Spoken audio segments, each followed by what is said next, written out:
sabem que eu gosto de pedir, mas sabem também que gosto muito mais de ganhar.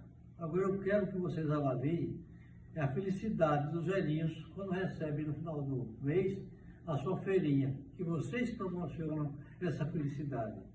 Só Deus é que quer nos pagar. E com certeza vocês são olhados por Deus. Que Deus abençoe a todos, que nos dê muita paz.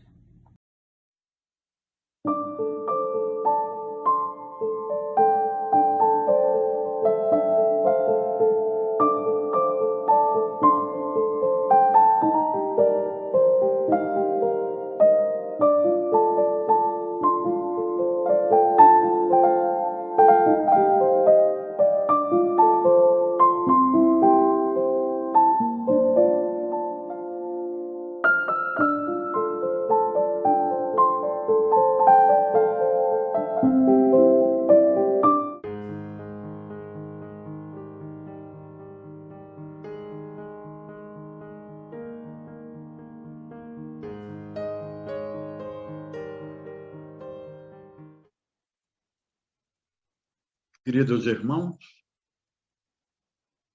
de Ideal Espírita, nós estamos felizes por poder renovar a nossa apresentação junto a todos dessa cidade tão querida.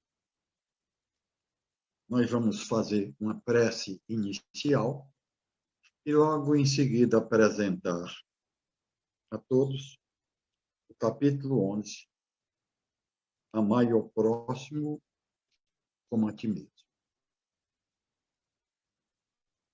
Mestre Jesus,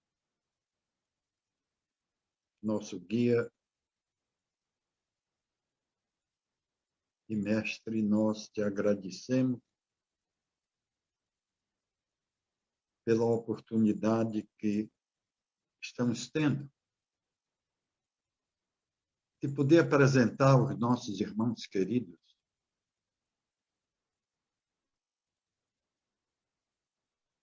um pouco dos teus ensinamentos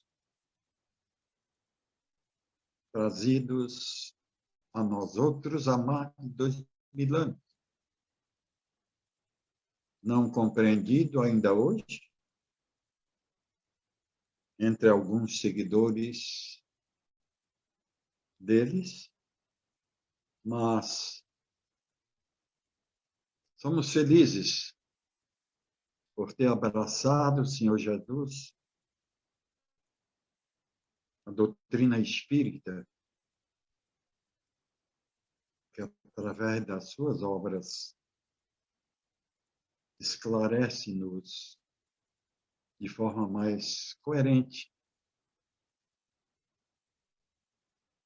e clara. Portanto, nós agradecemos a grande oportunidade de trazer para os nossos irmãos um dos temas do Evangelho segundo o Espiritismo, na certeza da presença dos irmãos responsáveis por esses minutos, para que tudo possa sair dentro da simplicidade e clareza. Agradecendo a tua presença, amiga, nós pedimos a tua permissão para dar por iniciados os trabalhos dessa noite.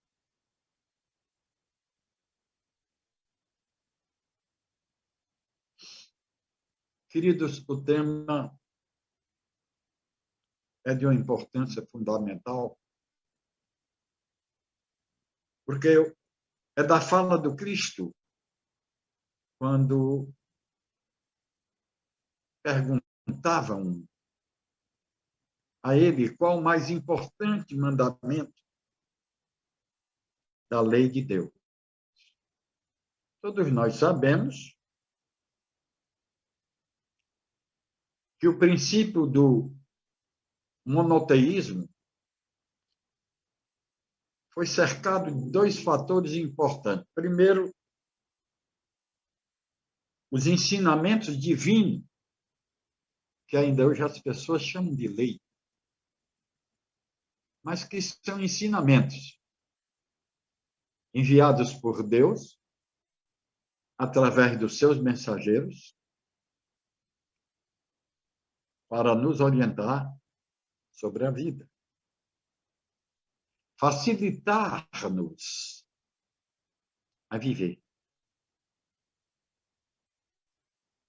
Logo, com o trabalho de Moisés, foi criado paralelamente a lei civil, ou seja, as mesmas leis que regem o comportamento do povo na atualidade e sempre.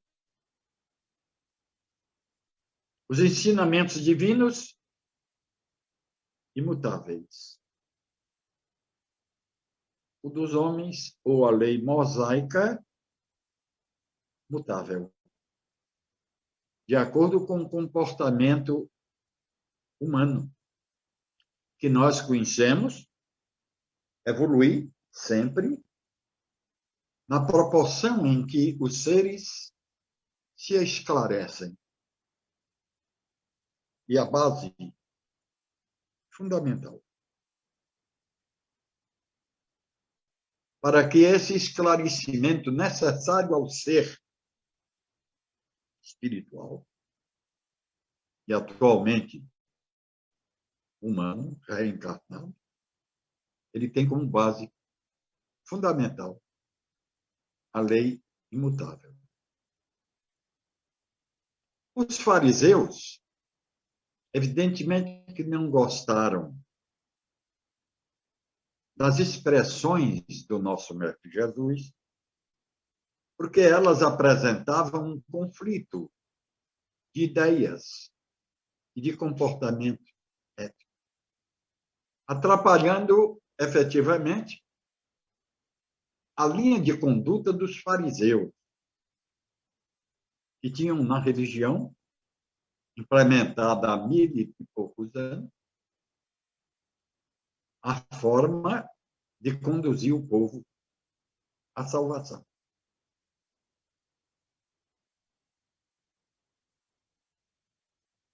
Jesus, evidentemente, utilizou em algumas apresentações suas a linguagem da época para se fazer entendido, porque ele lançava um fato novo, um comportamento diferenciado, interpessoal, para que as pessoas entendessem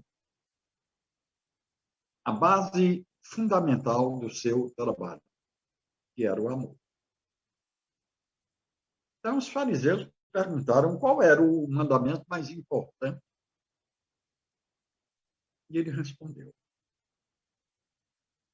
amarás o Senhor teu Deus com toda a força da tua alma,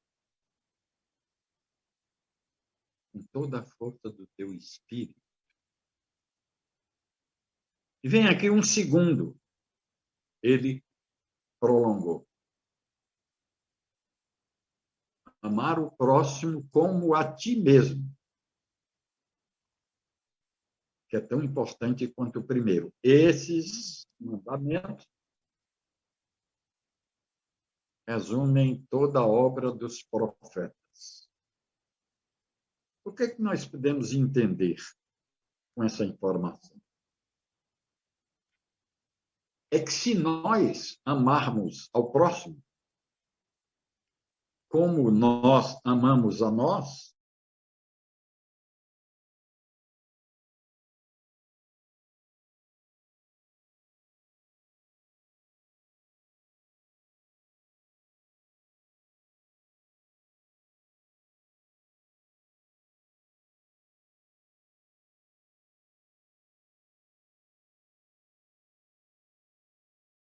coisa a gente entende que se nós quiséssemos para o outro aquilo que nós queremos para nós, ninguém faria mal a outrem. Era o suficiente, seria o suficiente. E esse comportamento, Jesus chama de amor. E, lamentavelmente, ainda não entendem, porque infiltrou-se no processo da vida reencarnatória ideias diferentes, ideias novas, implementações artísticas dentro do viver. Surgiu, então, sábios, como Platão, que traduziu mais ou menos o amor. De lá para cá, os nossos médiuns, poetas, transviaram o amor para uma coisa que nem sempre é muito sublime na contemplação dos que acham que estão praticando.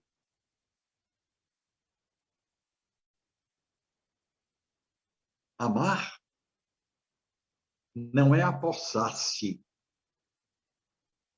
como uma grande maioria assim pensa. Não é apoderar-se daquilo que você gosta, pessoa ou objeto. Isso não é amor. Isso é um outro comportamento. É como se dissessem, por exemplo, ao ouvir de um jovem, e a gente ouve bastante, eu estou apaixonado por Maria, ou estou apaixonado por João. Se eu estiver por perto, eu vou dizer, meu querido, pois deixe essa paixão passar, porque ela é uma doença, é um desequilíbrio, porque cega. O amor é efetivamente o contrário do que nós pensamos. É a renúncia, é o perdão, é a caridade acima de tudo. Não a caridade implementada pelos nossos antepassados, que é dar esmola. Não, é a caridade que envolve um comportamento, um perdão, uma indulgência. E compreender, queridos irmãos, de que somos seres diferentes, apesar de termos sido criados dentro do mesmo estilo e padrão. Ficando doravante por conta de cada um, o sucesso ou o fracasso na jornada das vidas.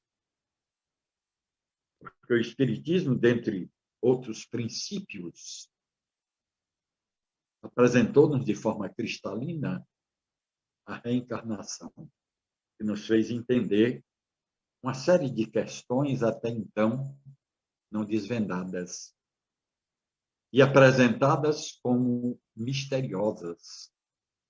Inclusive, o chefe do mistério era o próprio Criador. Deus é misterioso. A doutrina espírita esclarece diferente.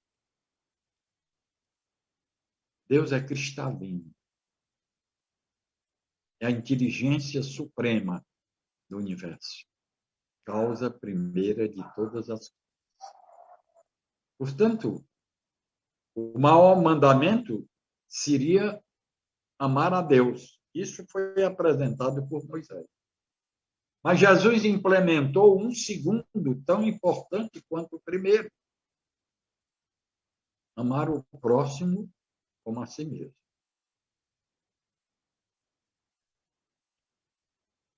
Falamos no início das leis ou ensinamentos divinos e as leis mosaicas, que foram criadas para adotar um procedimento comportamental do seu povo. E Moisés costumava comunicar que todas aquelas ideias da organização humana eram orientadas por Deus. E foram e são. Entretanto, é preciso que se saiba que tudo que vem de Deus não é interpretado da mesma maneira, porque somos seres diferentes. Uns estudaram, outros não. Entra a implementação de crer, que as religiões chamam de fé, é preciso ter fé. Quem tem fé é aquele que crê. E a doutrina espírita enfoca essa situação dentro de uma esquemática totalmente adversa. Crer não é simplesmente acreditar naquilo que eu não posso decifrar. Crer é entender aquilo que Deus apresentou-nos através de várias colocações, ideologias, inclusive. A necessidade, queridos irmãos, do estudo contínuo. A necessidade, queridos irmãos, da mente aberta para a renovação de ideias e conceitos. Para que se entenda que a fé ela tem que ser raciocinada. E não simplesmente eu crer naquilo que eu não entendo. Seria uma fé cega. A fé é convicção.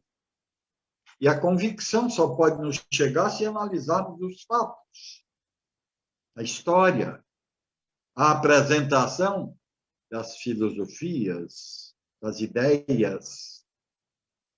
Em muitas circunstâncias foram tidas como ideias humanas, e nós sabemos que elas não existem, porque ela vem do espírito e não do cérebro. Da mesma maneira que o amor não vem de um órgão que a maioria pensa vir, o coração. O coração não tem nada a ver com amor. O coração é uma bomba que manipula o sangue e o transmite para o resto do corpo. Sem ele, nós estaríamos desencarnados. Mas por que os antigos ligaram isso? É preciso que a gente debata e procure dar opiniões. Não somos o dono da verdade, mas eu acho que pelo fato de quando nos emocionamos, o coração bate mais rápido. Seja qual for a emoção, alegria, tristeza. As pessoas, de forma inteligente, ligaram a emoção ao coração, achando que ele é o responsável. Não. É porque a adrenalina correndo rápido, o coração necessita bater mais rápido, senão entope tudo. Só isso. Quem ama é o espírito, é a mente, não o cérebro. Fazendo essas reposições das ideias, nós vamos também encontrar uma forma de entender sobre o amor e sobre as leis que precisam ser mantidas. Porque um povo em evolução é um povo que obedece regras, é um povo comportado. Então, nós vamos entender. Os fariseus, lamentavelmente, não tinham ainda a ideia, porque aquilo que era gerado da lei dos homens, como a cobrança, por exemplo, dos impostos, e talvez nós, brasileiros, sejamos os campeões de tanto imposto para pagar, os fariseus tinham o ódio. A cobrança do imposto imposta pelos humanos. Sim, eles não gostavam. E como acharam interessante lançar o Cristo contra Roma, em princípio, que era o dominador do mundo na época. Perguntaram se era justo pagar imposto a César ou aos romanos. Jesus entendeu a malícia da pergunta. Entretanto, fez a seguinte questão: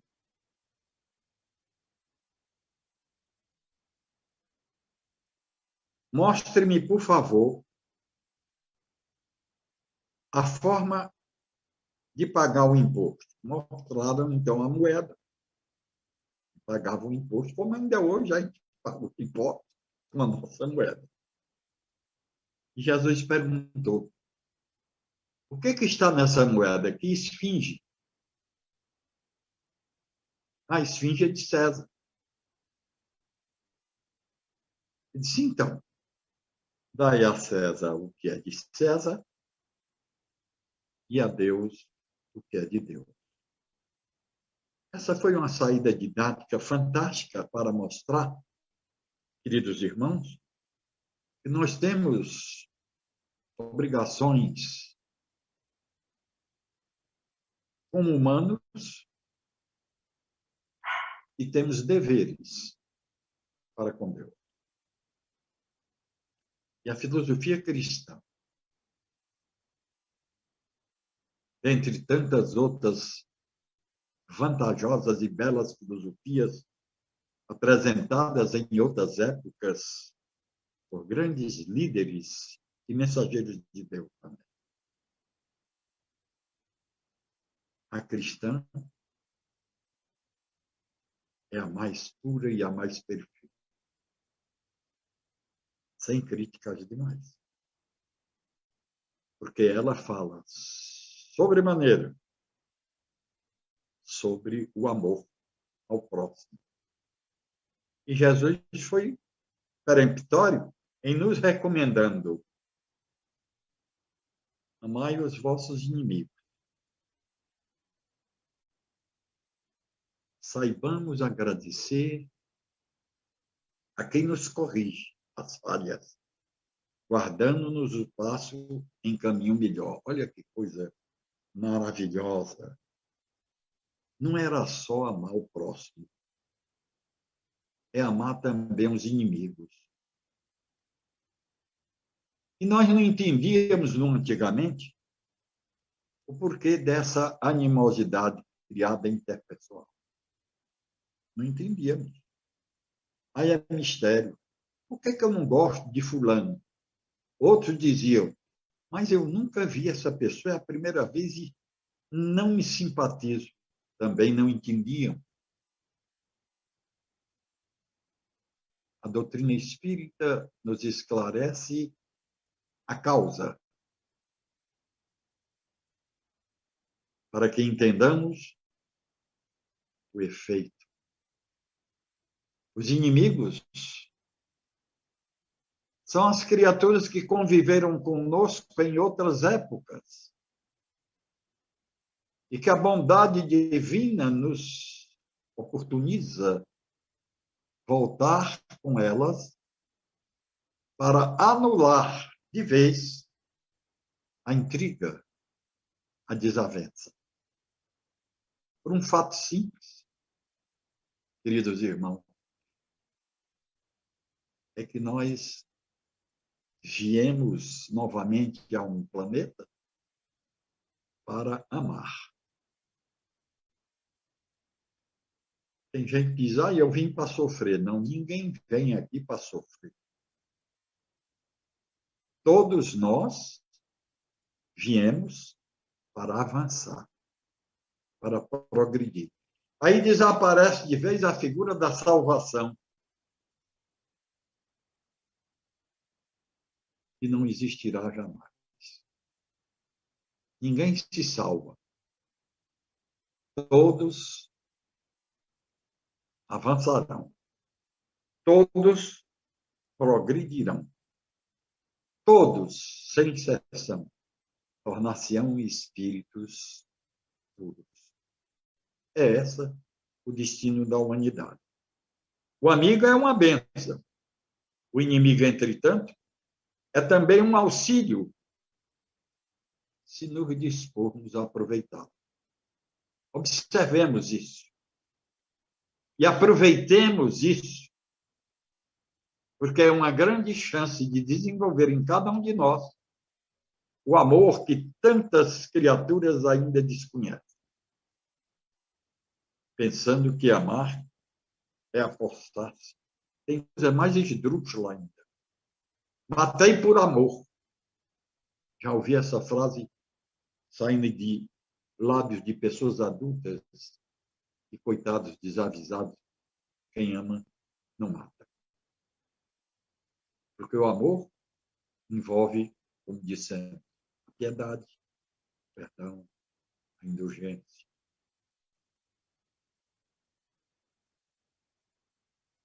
Erro. Todos nós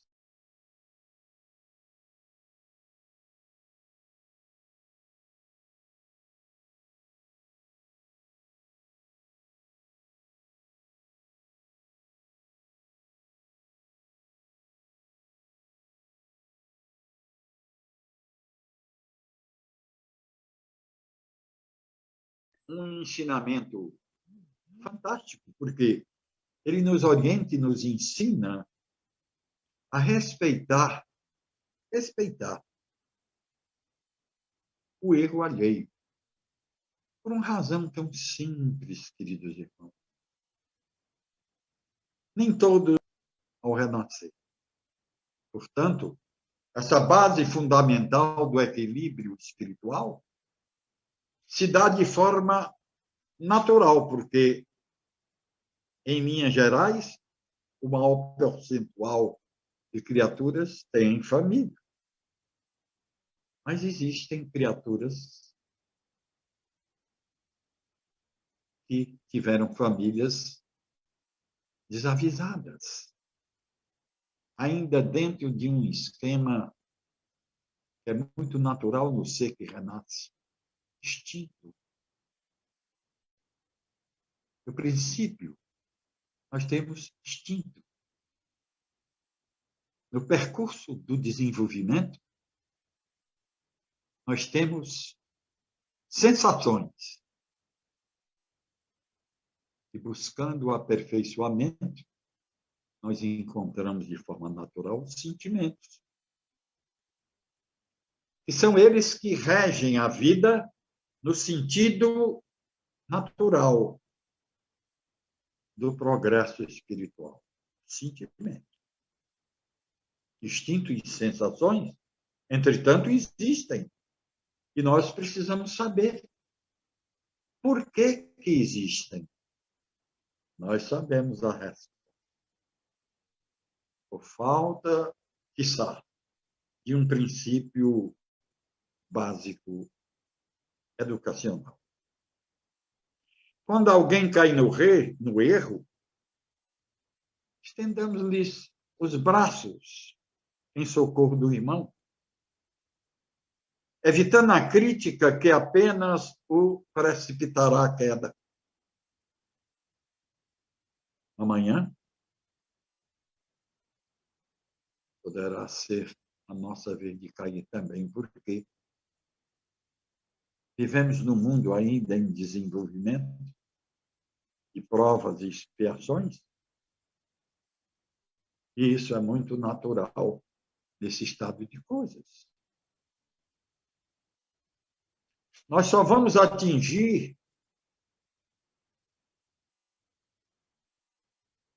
o último degrau de uma escada evolutiva se tivermos que passar por todos os outros degraus, que são auxiliadores para que atinjamos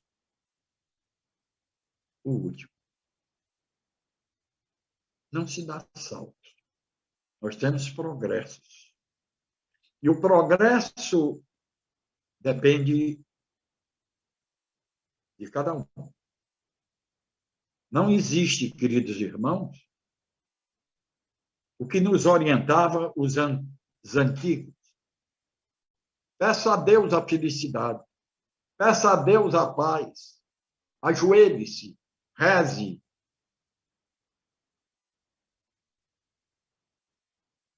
A paz e a felicidade não é doação, é conquista.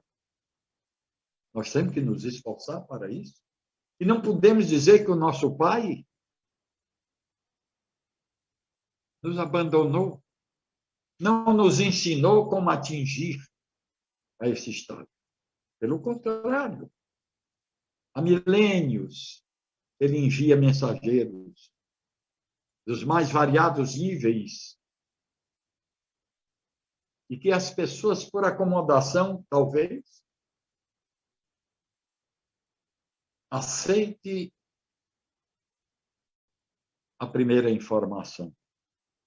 E aí ficam, estagnam-se, não avançam. E no futuro, com certeza, desculpem, não tem a quem culpar. O Espiritismo não efetua aos seus adeptos qualquer experiência. Todavia, quem toma consciência de seus postulados sente-a naturalmente constrangido a ceder cada vez mais. Sabe por quê? Porque ela é direta, ela é cristalina, não tem subterfúgio, não tem dogmas, não tem chefes.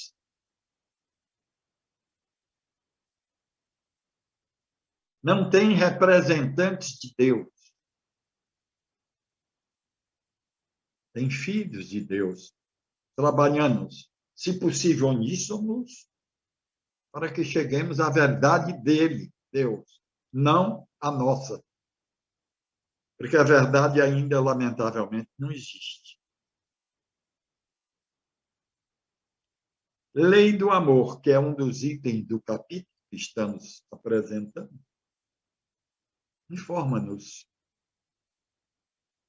que ela é uma lei que precisa ser analisada, estudada, porque sem cumpri-la, nós não vamos entender. Ai, você é obrigado a amar. Ninguém é obrigado a amar ninguém. Eu vi isso dos meus avós. Você é obrigado a me amar, que eu sou seu avô. Não, não sou obrigado. A obrigação do avô é fazer com que eu o ame. Olha como é diferente. Os pais, no mesmo tipo de comportamento. Conquistar aquilo que, quem sabe, já conquistou, porque, às vezes, nós temos os filhos que já eram nossos amigos. Mas também, queridos irmãos, bem da verdade, nós somos testemunha isso em vários lares. Existem os filhos que não eram nossos amigos, pelo contrário, eram nossos inimigos.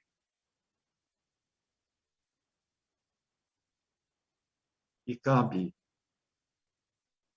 ao espírito que voltou primeiro, ou seja, o pai ou a mãe, dedicar àquele a quem não foi muito afetuoso consigo uma estratégia renovada para transformar o inimigo em amigo. Por isso que o Cristo nos alerta: amai os vossos inimigos, porque é um dever. É um dever.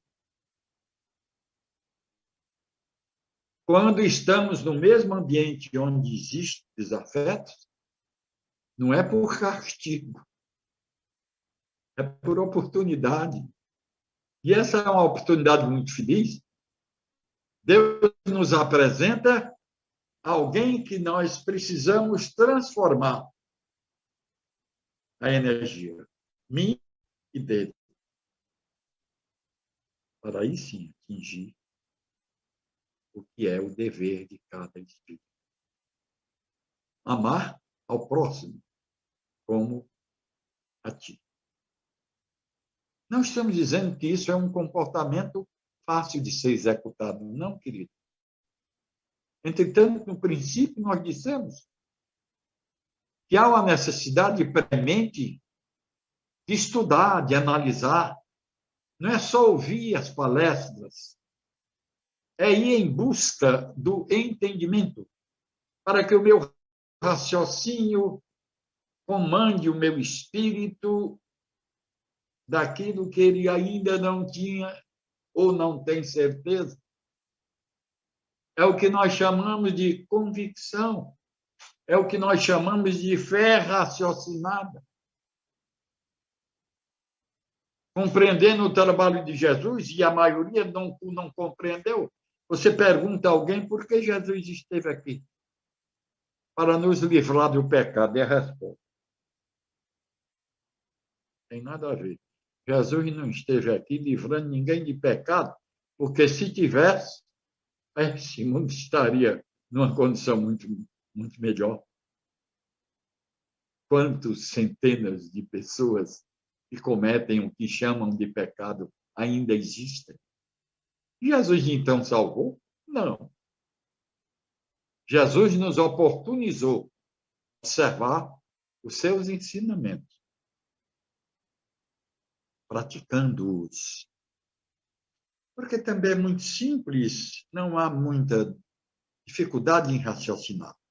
Quando você forma-se numa determinada profissão, você sai da faculdade sabendo só a teoria. Você vai se tornar um bom profissional quando você começa a praticar essa teoria no dia a dia.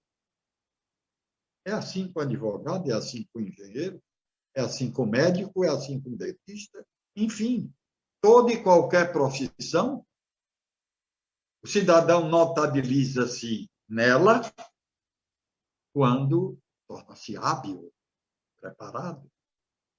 E o preparo só vem com a prática, queridos amigos. O amor precisa anular várias deficiências humanas. Não foram ensinadas nem geradas pelo Criador. O egoísmo é um deles. O desejo de querer para si tudo de bom, o resto que se dane. Isso é egoísmo. O orgulho, quando queremos nos situar como se fôssemos seres superiores aos demais, porque eles sabem pouco, ou porque tem uma pele negra, se é negro, é diferente de mim, sou branco. No passado, queridos amigos, houve uma ideia esdrúxula de que os reis tinham sangue azul. Vocês devem ter ouvido falar nisso. O sangue do rei é o mesmo sangue do pior perrapado da sociedade. São ideias geradas da vaidade e do orgulho, e também é proibitivo ao desenvolvimento do amor. Você não pode amar se você ainda tem um sentimento egoístico, orgulhoso ou vaidoso. Nós temos que ser simples, sem vaidade.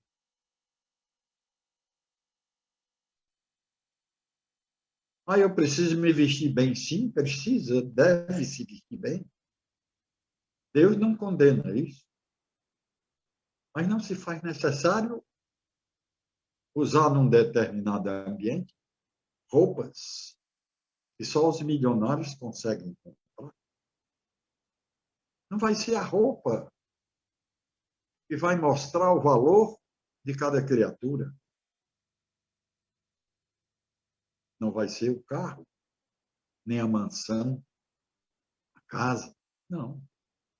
O valor da criatura está em si, não nas coisas que o rodeiam. É essa a diferença. Você precisa saber. Ah, mas eu gosto de morar bem. Não tem nenhum problema. Mas morar bem não significa morar de forma luxuosa, onde você faz por prepotência para mostrar a outrem o poder que você tem financeiro. Não se faz necessário isso.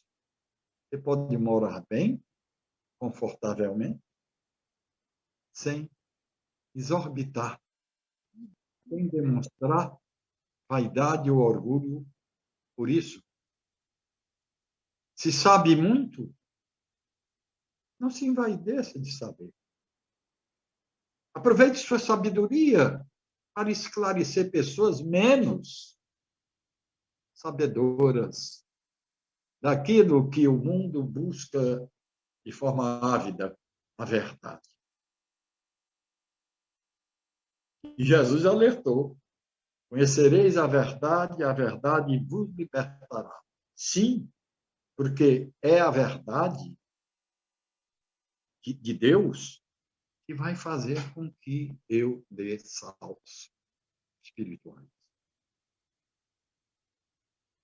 A gente fica, às vezes, penalizados ao ler mensagens através da internet de irmãos nossos que dizem que a vida é curta e tem que se aproveitar. A vida não é curta porque ela não tem um determinativo. A vida é a vida. Ela tem um princípio, pronto, e não tem mais fim. Portanto, não é curta.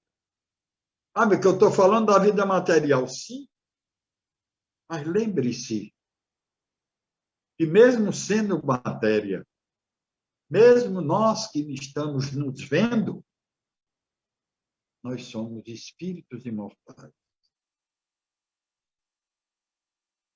É indispensável manter o espiritismo, qual foi entregue pelos mensageiros divinos, sem compromissos políticos, sem profissionalismo, sem personalismo, sem personalismo deprimente, sem prurido de conquista a poderes terrestres transitórios. Nós estamos aqui, queridos irmãos, transitoriamente. E feliz daquele que aproveita essa transitoriedade de forma ampla, observando o que é coerente. O que é coerente? Comportamento ético, moral. Ah, mas nós somos seres políticos. Somos. Mas isso não se faz necessário que nos envolvamos com a política a tal monta e esquecer a responsabilidade do ser espiritual, que é nascer, viver, morrer, renascer, progredir sempre. Tal é a lei.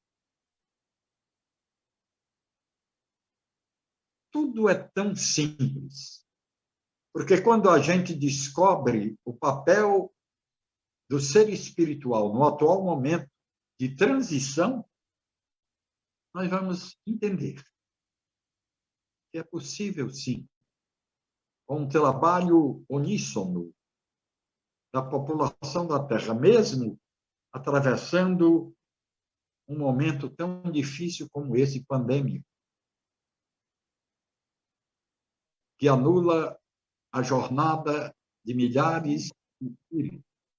Mesmo assim, nós devemos continuar a trabalhar para transformar o nosso planeta, que é a nossa casa atual, em um mundo de regeneração, onde o mal não vai se anular, entretanto, vai diminuir de forma sensível fazendo com que os nossos antepassados, ao voltarem a um planeta, o encontrem dentro de um padrão afável, amável, confortável. Espíritas, amai-vos. Espíritas, instruí-vos. Muita paz.